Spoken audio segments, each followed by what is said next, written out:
Japanese ivory trade attracts fresh global scrutiny. At his store in Tokyo's ritzy Ginza district, Hajime Sasaki displays a disparate array of wares, from chopsticks to Buddha statues, including many made of ivory. International trade in elephant ivory is illegal, but Japan hosts one of the world's largest remaining legal domestic markets for the product, which can only be bought and sold within its borders. It is fed with stockpiles of ivory imported before the international ban more than 30 years ago, or bought in one-off government auctions. But conservationists warn Japan's ivory often leaks overseas, fueling black market trade, while driving demand and undermining bans in countries like China. Sasaki's shop displays pamphlets in Chinese and English explaining that ivory cannot be taken abroad, but he still receives many Chinese customers, he told AFP. Tourists give up buying ivory when I explain you can't bring it outside Japan, said the softly spoken 69-year-old. Conservationists estimate between 10,000 and 15,000 elephants from the two African species are killed for their tusks each year. And seizure data suggests ivory is leaving Japan's domestic market.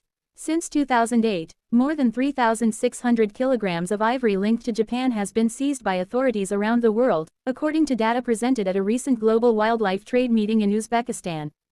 Dozens of interceptions were destined for China, according to the document presented at the meeting of the Convention on International Trade in Endangered Species of Wild Fauna and Flora CITES. The data suggests some weakness in Japan's law enforcement, the document warned.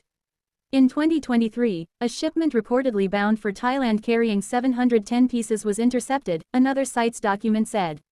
Shipments of that size suggest organized criminals are also involved, said Matt Collis, Senior Policy Director at the International Fund for Animal Welfare (IFAW). At the CITES meeting, 4 African nations unsuccessfully urged adoption of a document that would have called for the closure of all remaining domestic ivory markets. And Japan fiercely denies that its national market impacts elephant conservation. It disputed the interpretation of the data presented at CITES, and said it continues to implement strict control measures to prevent leakage. Japan's alleged leakage problem is particularly problematic for China, once the world's biggest market for ivory, which banned trade in 2017, around the same time as the United States. China is doing their best to enforce their domestic ivory ban and to change public perceptions, said Collis. But you have a neighboring country that is undermining these efforts by not enforcing controls and perpetuating demand.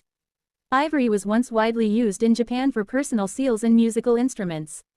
Today the country has a 250-ton stockpile, boosted by 2 CITES-approved auctions in 1999 and 2008. At Sasaki's shop, shelves are lined with exquisitely carved ornaments. A Buddha statue worth more than $1,500 (238,000 yen) is safely housed inside a